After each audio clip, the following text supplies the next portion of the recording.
last Sunday, September 28, Senator Panfilo Lacson revealed that almost all senators in the 19th Congress inserted at least 100 billion worth of items in the 2025 GAA, citing that he had gathered documents showing that those were individual insertions. He said that such insertions could threaten the economy. Sinabi pa po niya, Mr. President, sa budget deliberation, pwede kong tanungin ito bakit pinayagan ito. Ang pagbusisi, lalo sa plenary, gusto kong malaman ilan ang isiningit na insertion, ang nag-release at paano na-implement. Mr. President, when former DPWH Undersecretary Cabral, as disclosed by Senator Lacson, offered insertions in the 2026 budget to the Senate President, Senator Soto boldly refused, invoking transparency and good governance. At that time, he appeared to draw a moral line that insertions were wrong. Does this mean that the Senate President never had budget insertions during all the time he served as Senator of the Republic and a Senate President for almost 5 years?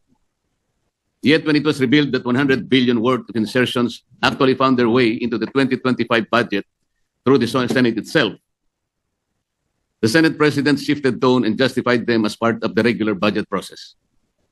At the start of the plenary session last Monday, he even said, and I quote, "Amendments, insertions, or whatever you want to call it, whether individual or institutional, are part of the regular budget process. These seemingly inconsistent positions have once again stirred confusion not only within this chamber, but more importantly, among our people."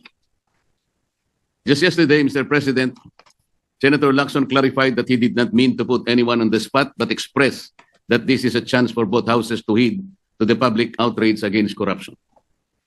Yet the fact remains, his prior statements have already cast doubts and shadows, not just to the individuals he alluded to, but also to the integrity of this institution.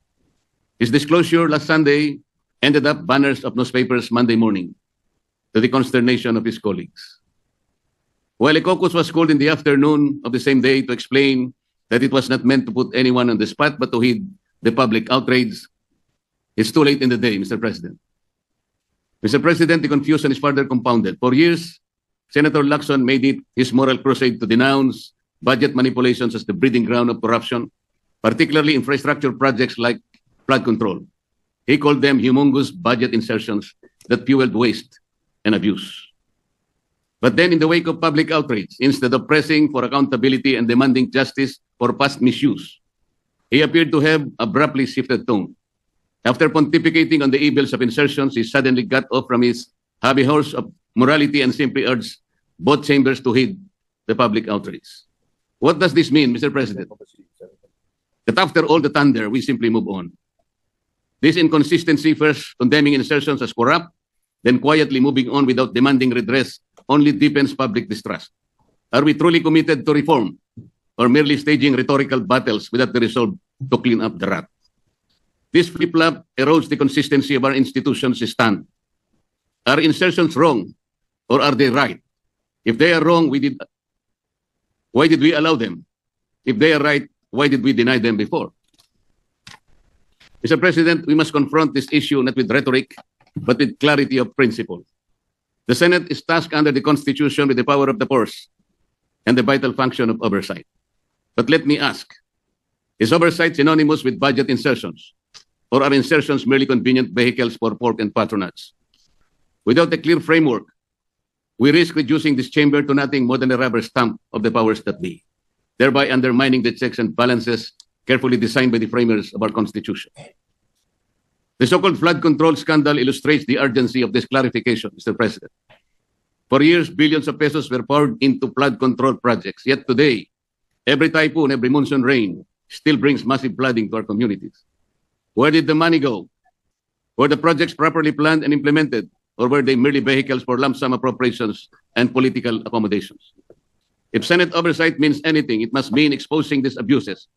But if oversight is confused with insertions, then the Senate itself becomes complicit. Instead of protecting the people from waste and corruption, we risk becoming enablers of it. This is why the rules must be clarified so that oversight is exercised as a constitutional duty, not as a bargaining chip for the insertions hidden in the budget. Mr. President, Our people demand clarity. They demand consistency. Most of all, they demand accountability. The budget is not the private purse of politicians. It is the lifeblood of the nation. The flood control scandal is proof that unless we strengthen our oversight function, billions will continue to be wasted, and the Filipino people will continue to miserably suffer. I therefore urge this chamber to undertake a comprehensive review of our rules and practices on budget amendments and insertions, to draw the line between legitimate oversight and illegitimate manipulation, and to reclaim the public trust in our stewardship of their hard-earned taxes. Let us not be remembered as the Senate that equivocated on principle. Let us be remembered as the Senate that stood firm for transparency, for integrity, and for the Constitution. Thank you, Mr. President. The leader. I just wish the presentation of the privileged speech of the gentleman was delivered while Senator Lacson was here. But nevertheless, to answer his question of whether from my 1992 to the present have I not had any insertions, I guarantee you I have never made any insertions in the budget.